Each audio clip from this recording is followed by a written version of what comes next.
नमस्कार दोस्तों, मैं एस कुमार शास्त्री आप सभी का एस कुमार ज्योतिष में स्वागत करता हूं।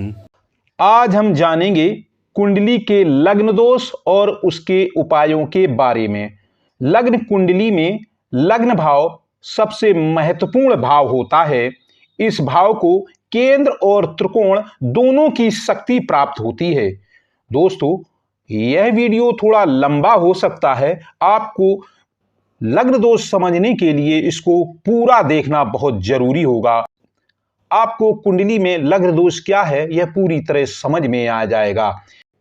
यदि कुंडली में लग्न ही दूषित हो तो जीवन काफी कठिन हो जाता है। लग्न का मतलब है हमारा पूरा व्यक्तित्व, शरीर की बनावट, ज्ञान, स्वभाव, रंग रूप, विनम्रता, आकृति सब लग्न से ही देखा जाता है। अब विषय आता है कि कैसे जाने कुंडली में लग्न दोष है या नहीं। कुंडली में लग्न दोष का मतलब है लग्नेश का खराब होना, यानी लग्नेश का ऐसे भाव में होना जहां वह बुरे फल देने के लिए मजबूर हो जाए। इसके लिए हमें देखना होगा, नंबर 1, लग्नेश का निर्बल होना, यानी कि मृत होना, इसकी डिग्री बहुत कम होना। लग्नेश की डिग्री यदि 0, 1, 2 हो या 28, 29, 30 डिग्री हो तो लग्नेश निर्बल या मृत माना जाता है। नंबर 2, लग्नेश का पाप कतरी होना।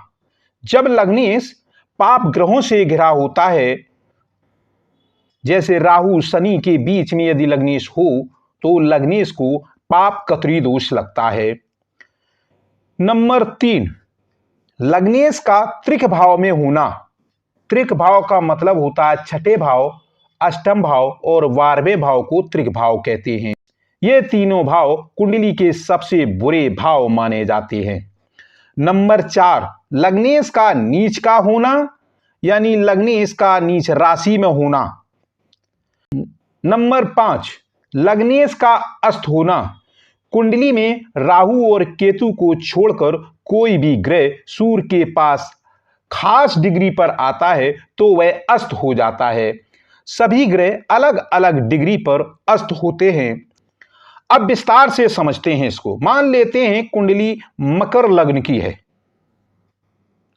और उसका स्वामी चंद्रमा है। अब यहां यदि चंद्रमा की डिग्री 0, 1, 2 हो तो यह बाल्यावस्था कही जाती है, और यदि डिग्री 28, 29, 30 हो तो यह मृत अवस्था कही जाती है। ऐसा ग्रह कोई भी फल देने में सफल नहीं होता है क्योंकि ग्रह बिल्कुल निर्बल होता है। अब नंबर 2 पर आते हैं, लग्नेश का पाप कतरी होना।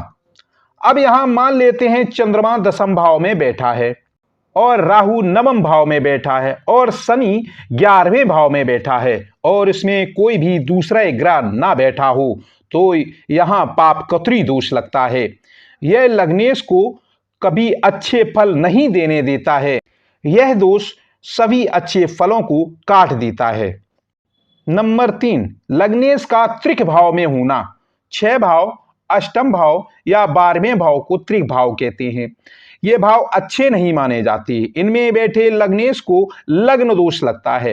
मान लेते हैं चंद्रमा अष्टम भाव में बैठा है और गुरु 12वें भाव में बैठा है और शनि 6ठे भाव में बैठा है तो यहां विपरीत राजयोग बनता है, क्योंकि 6, 8, 12 के स्वामी यदि एक दूसरे के भाव में बैठ जाएं तो विपरीत राजयोग बनता है। मगर जब लग्नेश 6, 8, 12 में चला जाता है और वह बलहीन हो जाता है, इसलिए इस कुंडली में विपरीत राजयोग का फल भी नहीं मिलता है। नंबर 4, लग्नेश का नीच होना। जब लग्नेश नीच राशि में चला जाता है तो वह अच्छे फल नहीं देता है। नीच राशि में होने की वजह से वह बुरे फल देने के लिए मजबूर हो जाता है। मान लेते हैं इसी कुंडली को लेते हैं। कर्क लग्न का लग्नेश चंद्रमा यदि 5वें भाव में चला जाए तो यहां वृश्चिक राशि है और यहां चंद्रमा नीच का हो जाएगा, जबकि 5वां भाव त्रिकोण भाव है। कुंडली में बहुत अच्छा भाव माना जाता है। ज्ञान, बुद्धि, संतान, शिक्षा आदि का यह भाव है। ऐसे में जब नीच का लग्नेश यहां बैठ जाए तो व्यक्ति जीवन में अधीर रहने लगता है, शिक्षा में परेशानियां पैदा करता है। यहां लग्नेश चंद्रमा संतान पैदा होने में भी परेशानियां पैदा करेगा। नीच का लग्नेश जिंदगी को तहस नहस कर देता है, क्योंकि यहां लग्नेश नीच का हो गया है। नंबर 5, लग्नेश का अस्त होना। जब कुंडली में लग्नेश अस्त हो जाए तो इसे भी लग्न दोष माना जाता है। कोई भी ग्रह अस्त कैसे होता है, यानी लग्नेश अस्त कैसे होते हैं? कुंडली में राहु और केतु को छोड़ दें तो कोई भी ग्रह जब भी सूर्य के पास जाता है तो वह एक निश्चित अंश पर अस्त हो जाता है। जैसे इसी कुंडली में देख लेते हैं। इसमें यदि चंद्रमा सूर्य के साथ बैठ जाए और वह यहां सूर्य के 13 अंश तक नजदीक पहुंच जाए तो चंद्रमा अस्त हो जाएगा। मान लेते हैं सूर्य 18 अंश है और चंद्रमा 7-8 अंश में है तो चंद्रमा अस्त हो जाएगा। यहां पर लग्नेश फल देने में असफल ही रहेगा। कुंडली में यदि लग्नेश अस्त हो जाए तो भी लग्न दोष होता है। लग्न दोष देखते समय एक बात को हमेशा ध्यान रखना होगा, यह बात बहुत ध्यान देनी चाहिए।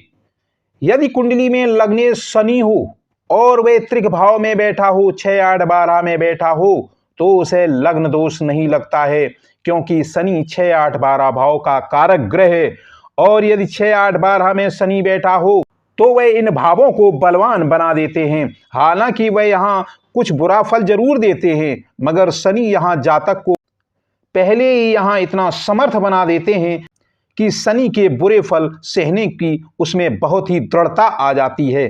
यहाँ एक बात और ध्यान देनी पड़ेगी, यदि लग्नेश शुक्र हो तो उस पर पापकत्री दोष नहीं लगता है, क्योंकि शनि राहु शुक्र के मित्र ग्रह माने जाते हैं। अब लग्न दोष हो तो क्या उपाय करने चाहिए? यदि डिग्री कम हो, यानी 0, 1, 2 या 28, 29, 30 डिग्री है तो हमें इसका रक्त निर्धारण करना चाहिए और बीज मंत्र का रोज 108 बार जाप करना चाहिए।